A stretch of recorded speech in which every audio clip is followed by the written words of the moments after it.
What's up, everyone? I figured I'd try to do something different this week because I'm battling a cold, but also because I think Anthony Davis's Game 1 performance deserves a breakdown like this. Davis had one of the best performances of his career against the Warriors, putting up 30 points, 23 rebounds, 5 assists, and 4 blocks, and dominating on both ends of the court. We'll start defensively.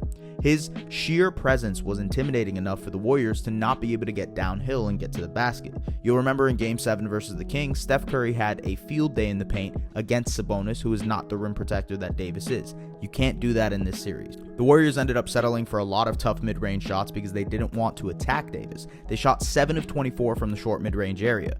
And even when the Warriors can create space for Curry, also real quick, a big shout out to Dennis Schroeder for chasing Curry around screens all night, Davis's length allows him to split the difference between the ball and his man and still get out to block Curry on the shot. Davis's mobility was used as a tool. On this play, he shows on the pick and roll higher to Klay Thompson and then recovers back, splitting the difference again, making the pass to Looney impossible and also forcing Thompson into a tough layup. And now the byproduct of that is that the Warriors are settling for a lot of outside shots. They took 52 threes in Game 1, and while Curry, Thompson, and Jordan Poole hit a lot of them, creating rim pressure matters, folks, because it allows you to create better looks from 3 if the defense has to respect your ability to get to the rim.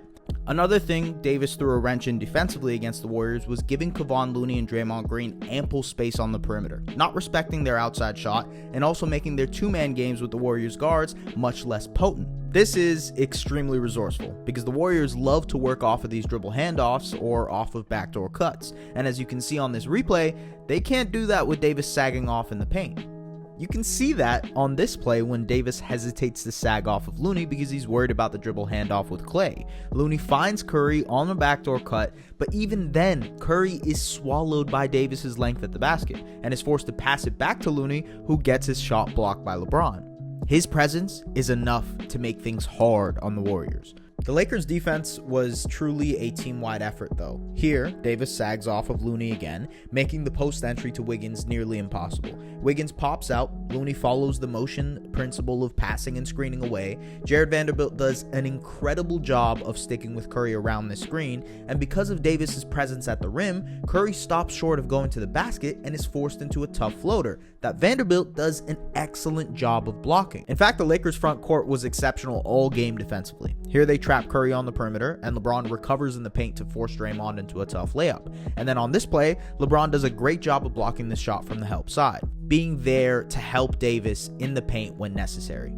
Vando was incredible all game, chasing around Curry and fighting through screens, using his length to bother him, but he can't pressure Curry like this without being able to trust Davis as the backline defender. And Vando makes an incredible recovery here for an incredible block on Looney. But there are ways the Warriors can counteract this, by dragging Davis out of the paint in these high pick and rolls with Curry and Draymond Green, and letting Green cause havoc on the short roll, although this time it was stopped by the help side defense of LeBron. The same thing happens here where the Warriors recognize that Davis is going to give space on the dribble handoff, but can't do the same on the pick and roll, and he has to pop out to show against Poole, who finds Looney rolling to the basket, or by having Looney or Green seal off Davis in an effort to create some space for their guards to finish around the basket, like this play here. And maybe the best way the Warriors can avoid dealing with Davis's rim protection is by getting out and running, scoring in transition, making sure that they don't face a set Lakers defense and primarily don't have to face a set Anthony Davis. Coming into this series, I expected the Lakers' perimeter defense to be an issue, one that the Warriors could exploit, but that means nothing if they can't get downhill properly because Davis will be waiting there for them.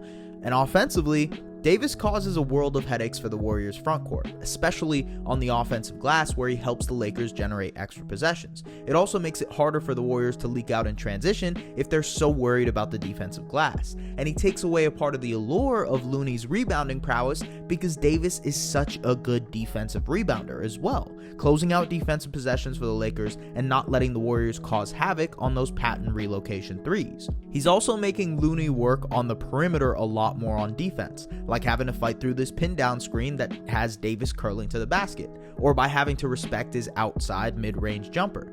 It's tough because Davis is also quick enough to still blow by Looney and get to the rim like he does on these two plays.